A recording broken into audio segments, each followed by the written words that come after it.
You're listening to Agile Ideas, the podcast, hosted by Fatima Abuchi. For anyone listening out there not having a good day, please know there is help out there. We have a very special guest joining us today, Mr. AJ Coyne. AJ Coyne is Chief Marketing Officer of the Lions Share. The Lions Share was established in June 2018 by the United Nations Development Programme, with Finch, Mars Incorporated, Nielsen, and BBDO as founding members. The fund tackles the crisis in biodiversity and climate by asking advertisers worldwide to donate 0.5% of their media spend for each advertisement that features an animal. Those funds are pooled and distributed to projects globally that have a significant impact on animal conservation, habitat loss, and the climate crisis. The Lions Share contributes to the Sustainable Development Goals, the UN's universal call to action to end poverty and protect the planet. Prior to joining the Lions Share, AJ was General Manager at Clemenger BBDO and led the Mars business across all three of its segments, Petcare, Confectionary, and Food. During this time, he has helped turn the business around, delivering world-class work that has been recognised at major global creative and effectiveness award ceremonies. Prior to joining BBDO, AJ led the Xbox EMEA business and Pandora account globally at McCann, and his work there helped in McCann becoming the most awarded agency at Cannes Lions. He started his career as an Ogilvy Fellow, and his experience spans through FMCG, CPG, music, entertainment, technology, gaming, and fashion. Thank you so much, AJ, for joining us today on a Friday morning. How are you feeling this morning? Yeah, good. Thank you for having me. It's a glorious Friday, and it is 8:30, but thank you for giving me a great coffee, so I'm wide awake and ready to chat. Excellent. Did you manage to get some breakfast in this early? No, not yet, okay. But I tend to avoid breakfast if I can. We're going to do some brunch, perhaps. Yeah, indeed. Sounds good. No, I'm really excited. I've given the listeners a bit of an overview about your background, and it'll be really exciting to dig into that. I think I'd love to know what was the most exciting thing that happened last week, and maybe the most irritating thing. Yeah. So the most exciting thing this past week, we're going to talk about the initiative in a minute, but we have grants from the Lions Share that go into the market, and one of our grants is in Indonesia, in Luasa, and this week the grant instated its first all-female squad team, Ranger team, the first in Indonesia's history. So wow. They've been training for some time, and they're now on the ground and on the field, and they'll be helping with the reforestation of the area, also doing ranger work in the ground, and it's the first all-female squad. So when you get that update from the field, you feel pretty special. And obviously the impact to community is massive. So that's without doubt the highlight of the last 7 days. The frustrating one is probably more of a personal one. So I'm actually moving back to the UK. We have a little doggy called Doris, the cavoodle, and we've just been going through all of the processes to work out how we can get her on a plane and all the different companies. And then when you go through the terms and conditions, you realise that there's a lot of liability issues with putting your dog on a plane. So we finally picked a company, but it's been not without its torture test for my wife and I. Oh, and how old is your cavoodle? She's 3 years, only a baby, but she'll be fine. First time on a plane. Yeah. You got to take her with you, though. Totally. My wife says if she could, she'd put me in the cargo and keep the dog up in the seat. I've actually known some people to fly business class with their, spouse in the economy section. There's one of these. So I'm like yourself. I was born in Bahrain in the Middle East, but there's one of the Middle Eastern airlines that they can bring hawks on the plane, and it's a sign of actual stature. Wow. I can't remember which. Maybe it's Etihad, but yeah, very, very. It's like the American rules around compassion animals. Yeah. There's some changes to that happening, but I've been on planes where you have had we're totally digressing, but puppies before, and it is it's for compassion, it's for stress, for anxiety, and but I think if my wife had her way, I'll be in the cargo. Very good, very good. Well, on the topic of animals, yes. I want to know all about the Lions Share. Such a incredible Agile idea. When you first briefly mentioned it to me, I just was in awe of the idea. Can you tell us a little bit more about the Lions Share? Yeah, of course. So the Lions Share is a simple but inevitable idea. It is backed by the United Nations, and I guess the backstory to it, which helps you understand it, is I work in the communications industry, and that means we create campaigns, TV advertisements, digital campaigns, and there's a real stark fact that exists in our industry, which is 20% of every commercial that you see, whether it be online or in outdoor, features an animal. And organizations all over the world to say, hey, if you've got an image of a tiger, a dog, a koala in your campaign, then donate a percentage of your media spend back to the Lion Share Fund, and then that money will be dispersed to where it's needed most, so given back to wildlife to basically help species from going extinct. Wow. And so this idea came from the United Nations, and I know Sir David Attenborough is on board as well. He is. Well, the idea actually came from a friend of mine, a chap called Chris Nelius. He's a film director in Sydney. He's Australian, so it's a true Australian original idea. And he was actually at home, quite a frustrated film director at the time. I think he was making a documentary about the climate crisis, and he wasn't necessarily getting the funding for that project. And he was sat at home, I think, watching the cricket, and I don't watch cricket, but apparently cricket goes on for quite a long time. Yes, and he was having a few beers, so I think he was a few beers in, and he started to notice the ad campaigns in between the test matches, and there was one campaign in particular for phone data that was using all sorts of wildlife animals, and he was going, wait, how are you seeing cheetahs and tigers and zebras promoting phone data, and actually the stark reality of their existence in the wild is very different? He went, there's some sort of value exchange here that doesn't make sense. And that was an idea that he had, I guess, on his sofa drinking beer. As you do. As you do. The best ideas do come, I guess, in the weirdest, strangest moments, as I'm sure you know. And so then the Lion Share was born, but it existed, I guess, in his head and on a PDF. And he works for a company called Finch. They're a production company in Australia. And he pitched it to his boss, Rob Galuzzo, CEO. And he loved it. He then went on the hunt to go, how do we turn this thing from an idea into a reality? And got in touch with myself and my previous boss, Nick Garrett. And so we work at BBDO. Mars are a huge client of ours, and I run the business here in Australia. And we said, well, it makes sense for Mars, who have Petcare as a third of their business and are incredibly passionate about purpose, for us to pitch it to them. And we had the global CMO in town. We pitched it over dinner. He said yes in a heartbeat. Wow. But he said, this is great, but you are a production company and advertising agency, so we need this to be a real thing. You need backing. So get me the UN, and we're on board. So then we knocked on the door of the UN, figuratively, and pitched it to them. And then post the first meeting in New York, they sent us a letter on UN letterhead saying, this is without doubt one of the most exciting initiatives that we have seen from the private sector. And they say exciting and necessary. And if we're going to achieve true action against the climate crisis, then we need the private sector to get on board. So we had the Mars, then we had the UN, and then we launched. Wow, what an amazing story. I mean, it's just so incredibly unique, and to think that it started on someone's sofa while watching cricket, which is not that enjoyable at the best of times, is absolutely amazing. And to get, such big names, Mars being one of the founding partners. I know recently Gucci's jumped on board, another global fashion house. Yes. Can you tell us about any other exciting brands that are jumping on board soon? Of course. There are a few that I can't mention, and I'll tell you after we finish recording, that are very exciting, but due to be announced in the next month and couple of months. But in addition to Mars and to Gucci, we've had organisations such as JC.co come on board, one of the biggest global outdoor media owners in the world, and they've come on board not only just to donate in-kind media, but they believe that as a media owner, it's their responsibility, if someone advertises on their platform, to make a donation. So anytime a brand who features an animal features an animal in their media, they'd make a donation as well. The Economist have come on board with a similar model. In addition to both of those, we've had great conversations with CNBC, who were announced in Davos earlier this year, a great conservation event in Switzerland. Let me think, that Madewell, who are a huge gene company in the US. Okay. And then there's a couple of huge tentpoles. So Earth Day this year, which is April 22nd.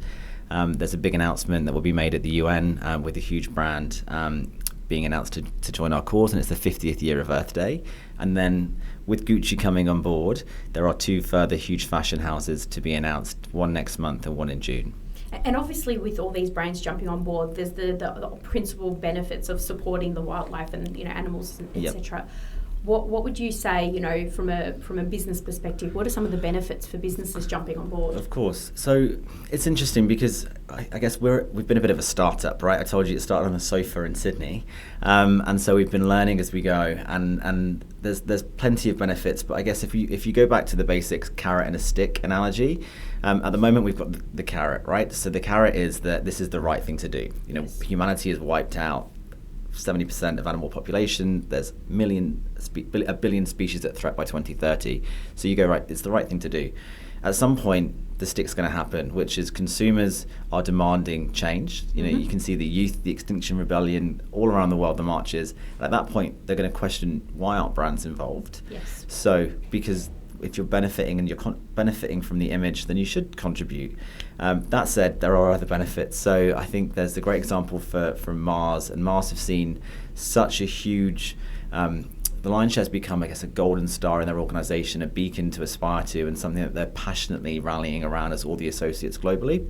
So from an employer branding perspective, it's been phenomenally successful for them. Equally, most of the world have signed up to the SDGs. And this is a great proof point for any organisation that they can report in their CSR. But outside of that, I guess with the United Nations comes access to government. So next month in Australia, we will be launching our first Australian event on March 12th in Sydney. At that moment, the Australian government will be there. We'll have ministers from environment supporting. So there is great opportunities for organisations to have speaking roles at local events. Also, we had our first founding partners join us at the General Assembly last year, and they got to speak at the UN.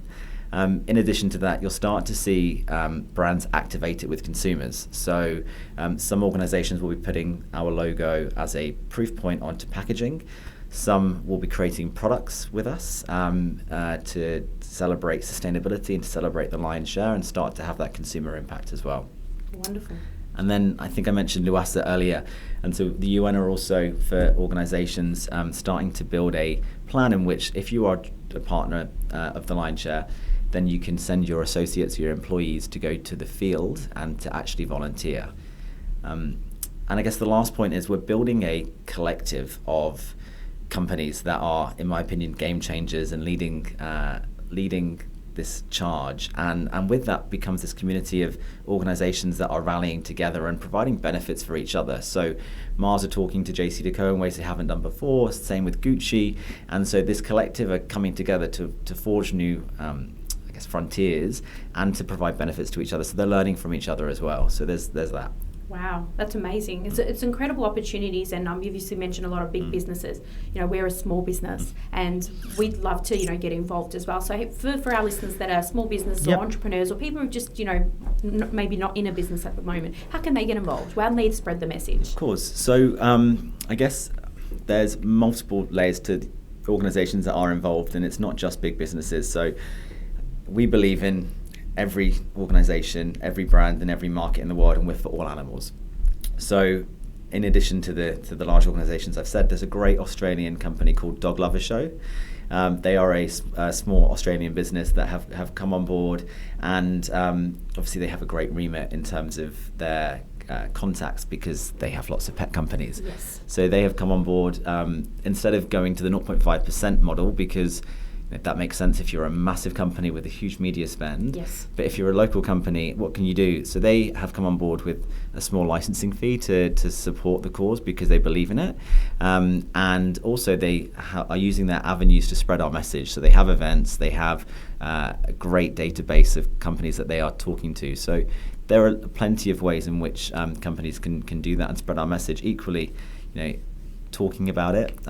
If you my whole thing is if you see a brand or you see an organisation that you love and you see that they're benefiting from the image of an animal, then ask them the question, have you heard about the lion's share? Yes. Do you think that, as an organisation that's benefiting from that image, should you contribute? And 9 times out of 10, the answer will be yes. Absolutely. And look, I've been talking about it to my customers and my team and my husband, and I've been talking to everybody about it ever since you told me, because I just think it is just such a brilliant idea, such a brilliant initiative. And the fact that you've got this reach now on the global scale, and with your role moving to the UK, I'm really excited to find out more about that. I'd love to know what your focus is going to be in the UK, and a little bit about what does your role entail as a Chief Marketing Officer? Yeah, thank you. So with the UK move, we moved to Australia 3 years ago, and I was working for BBDO, a huge global advertising network, working on Mars exclusively. Mars, as the founding partner, kindly,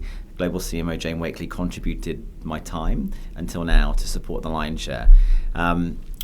With it growing exponentially month on month, it's become apparent that you can't do the 2 jobs. Yes. So I will be moving into a 100% role as the CMO of lion's share. It will be predominantly focused on the marketing arm. So to date, I've been struggling, I guess, business development, acquisition, and marketing. But the team at the UN will be focused on that part, as well as the conservation. I will be focused on, once a brand has said yes, or an organisation is coming on board, how can we create noise, and how can we actually have consumer awareness? So back to the carrot and the stick analogy, I'll be focusing on getting consumer awareness of what we're doing, leveraging ambassadors like Sir David Attenborough, Nikolai Coster-Waldau, who's on board, to really spread our message. And so when it comes to a company like Mars joining, or future companies, actually, how can we have partner marketing campaigns together to celebrate the lion's share and to drive that awareness? That's amazing. And it sounds like with this exponential growth, I know that the lion's share has an ambitious goal of getting $100 million per annum. How do you think we're going towards that? Yeah, so weirdly, that goal came from our original conversation with the UN, talking about the type of size of fund we needed to get to. And they said to have meaningful impact in the world and to really challenge some of the issues that our planet is facing, we need to hit 100 million. So Nielsen, who are a partner of ours and came on board very early, we sat down with them in a workshop in New York to work out, okay, how can we make that work? And we worked out that 0.5% of a media spend of the top 20 advertisers would get us to almost 50 million a year. Wow. So it felt actually that would make sense. So to date, we're about 20% of our goal. And by the end of this year, we should be a third. But the intention is for that to be an ongoing annual donation. So Yes. it will be 100 million per year every year. Wow. The goal is within a 10-year period, we're getting $1 billion US. So 30% of the way there. Confident by the end of 2021 will be at least at 50 million a year. And then hopefully, as we start to see, we're focusing on different verticals of industries, and they tend to domino. So with that growth, we're hoping to get to 100 million by 2022. Wow, that's a really ambitious goal. I mean, it sounds very, very possible with everything that's going on and all these brands jumping on board, and hopefully with the message, being shared today. I think that with the funding that's coming today, there's obviously a lot of initiatives you could do. You can't do everything. Can you tell us about maybe one or two of your favourite? You mentioned one earlier at the beginning with the all-girl squad. Can you tell us, what's your one or two most exciting initiatives that you think are either about to start or happening now? No, so I guess the one that I'm most proud of that has happened already is in Mozambique, in Niassa. And so Niassa had one of the worst poaching rates of elephants in the world. 80% of the elephant population lost over the last 20 years.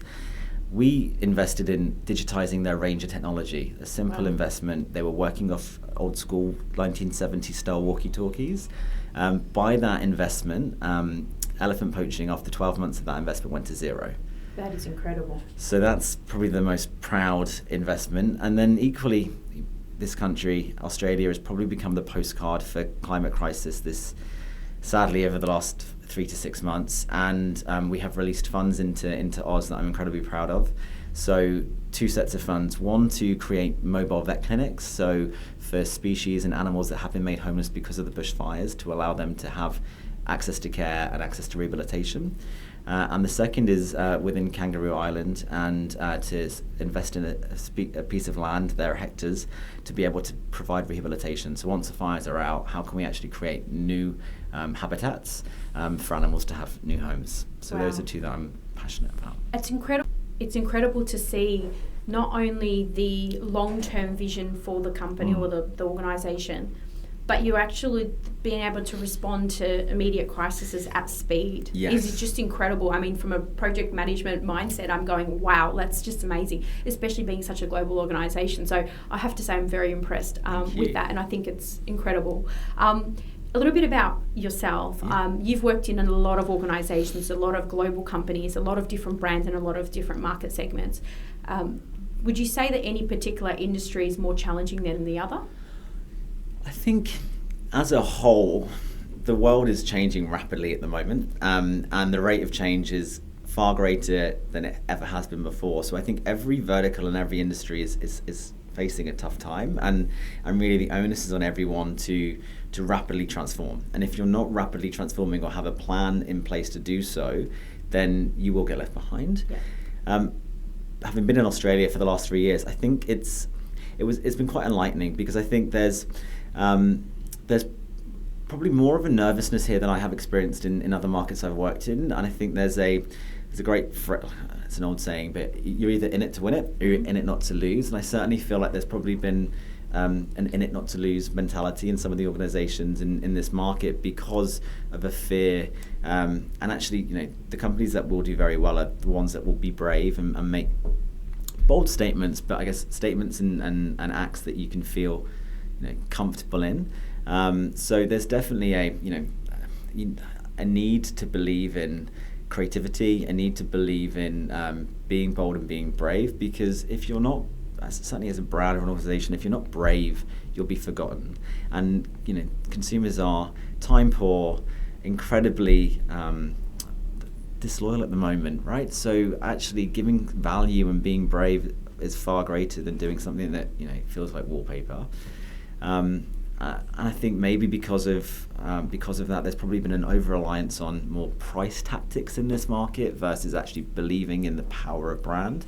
And I think that the organizations in this market that will do very well will believe in brand again and actually invest in that. So that's probably been, I guess, a more generic overview of this market and certainly the industry as a whole. Definitely, and I think I could agree from a perspective of the industries and some of the areas I've worked. There is sometimes a fear to make that change and actually to go a little bit outside of the box and think a bit differently. And so this is really exciting when you start seeing organisations. There's a lot of organisations that are starting as startups that are absolutely killing it around the world. So it's incredible to see that. And I think that some of the larger organisations with legacy processes and systems and old ways of thinking are starting to become more aware of that to compete with those up and coming organisations. Exactly. And they're using companies like your own because actually they struggle themselves because of, I guess, the history and the heritage of how their processes work that actually are barriers to transformation. And actually the key thing is transform now or be forgotten. So it's incredibly paramount what you're doing. It actually takes me to sort of another area of some of the work that you've done. You've helped to turn around businesses that were failing. What is the 2 or 3 things that you look for when you're going to an organisation and you're there to help rescue it? Yeah, it's interesting, this question, because I was thinking about it before I came in, and I was it took me to a guy that used to work for me, a chap called Billy Jones, and he has this great analogy, which is a story about the Washington Monument. And I think I'll tell the story, but basically what you tend to see with organisations is they give you symptoms or they give you tactical solutions and you don't get to the root cause of a genuine problem, or you're working in the wrong department to get too upstream. So the focus is get to the right issue. And there's the Washington Monument story is about the 5 whys, and it's not, the 5 whys aren't new, but the story of Washington is so incredibly truthful that you go, actually that helps organizations understand. So in Washington, the monument there had a real problem, and the problem was that it was being destroyed by insects and decay. And so the first solution that they went to was tactical. Okay, so if there's issues with it decaying, let's just clean it more often. Right? It's bird poo. So bird poo is what's causing the Washington Monument to decay. So then they went, okay, that's expensive. So they asked themselves, why are the birds pooing on the Washington Monument? So then they worked out, the birds are pooing because there is flies and insects. So they went, okay, so why are there flies and insects? Before they decided just to provide an insect repellent, so to deviate from that. But then they were going, okay, well, there's actually gnats that are attracting the flies, so then they tried to kill the gnats. And they kept on themselves asking them why again. And it turned out that the reason why the whole issue was happening was because they were turning their lights on an hour earlier than every other building in Washington, which meant they were attracting all of these issues. So all they actually had to do was turn their lights on an hour and a half later, and the whole problem removed. Wow. But after nearly 2 years of spending X amount of money on solving a problem that actually could have been fixed by electricity. Wow, that's incredible. It's a really good, I've never heard that before. That's a really good way of describing it. And it's so comparative because a lot of organisations actually go through similar things. I think one of the things I often see is sometimes to get to the root cause, you just have to ask your team questions, and sometimes management don't make any effort. And not only that, sometimes people don't want to speak necessarily to management about the issues. They feel more comfortable speaking to third-party consultants. But speaking and just asking these questions, it's a incredible way of solving it. That's fantastic. So I guess I would be really interested to know, is there any particular experience that you've had in the last year, we're in 2020 now, that, has helped to change the way that you think or feel or do this year? Yeah, I think, but back to, I guess, more of the line share for a second, and I sort of said earlier it's a bit of a startup, and we're sort of flying the plane as we're building it. And I think it's provided huge amounts of learning, right? We're working with the United Nations Development Programme, who are an incredible company, but it's a total different experience. And we're bringing together, I guess, 3 entities that haven't worked together before, which is the private sector, the conservation world, and the UN. And so that has been a huge amount of learning, because you go, right, okay, you need to be able to win over the conservation community who may be quite skeptical about what we're trying to do. You need to be able to help the UN understand the private sector language, and actually that for every organisation that we meet, there's different ways in, because to your point earlier, it's not that everyone's going to lean in, and not that everyone's going to jump ahead and go, hey, we're going to build on the line share and help you. Some organisations are just there because they want to, I guess, remove an element of risk. So they've got a campaign launching, and they just want to go, hey, this is a problem, we want to go away. Some just don't want to talk to you.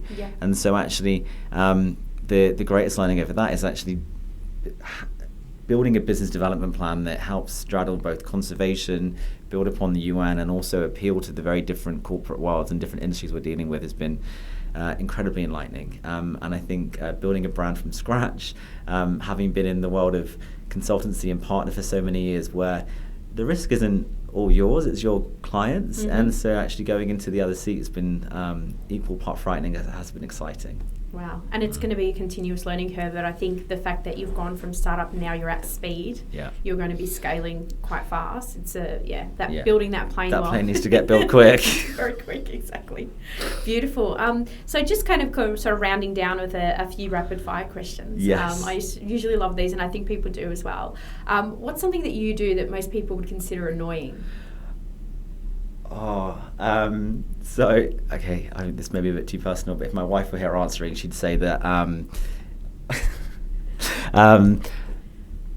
this is awkward, but anyway, I blow dry my armpits, which is a bit weird, and my wife hates it, so we'll just say that and we'll move on really quickly. Okay, morning or evening person? I'm actually both, which is probably annoying too. Okay, that's true. Favourite holiday destination?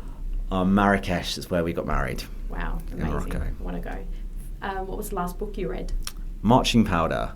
Very good book. Highly recommend it. It's a true story about the Bolivian prison system, and it's the story of an Australian who interviewed an English guy that was held up there. But basically the prison was like a hotel in the 70s. Wow. And so it was full of families lived in. It's a great book. I'd highly recommend it. Okay, I think I might need to. Favourite movie ever?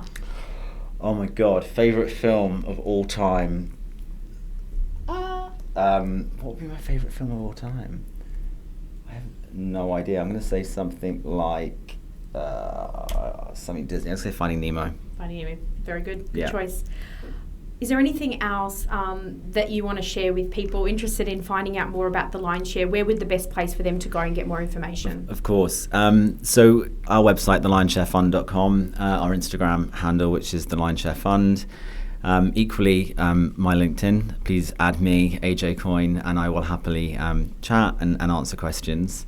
And I think, those are probably the major forums that we can chat to. Equally, if you Google Line Share, you'll find all of our videos on YouTube with Sir David Attenborough. And we'll put some things in there in the show notes as well. Is there anything else you'd like to share before we close with our listeners, a call to action, a piece of advice, or a question to ponder? Yeah, of course. I think, so look around you and, walk down the shopping aisle. You will see animals on products you haven't even imagined, whether it goes from alcohol bottles through to cereal boxes to fizzy drinks. And I think, ask yourself the question, now the mechanism exists, should a brand continue to benefit from the profits of that animal without giving back? And I think if you have the answer as no, then ask the brands you love to do something about it. And then think about future generations. Think about the kids that are marching the streets all over the world because they are worried about the future of this planet. And then say to yourself, what world are we leaving behind if animals only exist in history books and zoos? Your kids learn from the greatest age at the start, that T is for tiger in the alphabet. What world are we living in if T becomes T for technology? Yeah, absolutely. Very, very good. Thank you. And look, I'll promise I will be much more alert and on the hunt when I see it. Be thinking of exactly what you've said, and also asking these brands, what are they doing and how can they get involved? I'll put it on Post-it something just to make sure we're sharing that message. Thank you so much. It's been a pleasure. Thanks so much for listening to this podcast. We hope you enjoyed it and we welcome any feedback. Do you know someone with an agile idea? If you do and you think they should be featured on our show, please go to www.agilemanagementoffice.com. Otherwise, you can find us on all social media channels, and you can find out more about the Line Share in our show notes. Thank you so much for listening. I hope you've been able to feel, think, or be inspired. Until next time, what's your agile idea?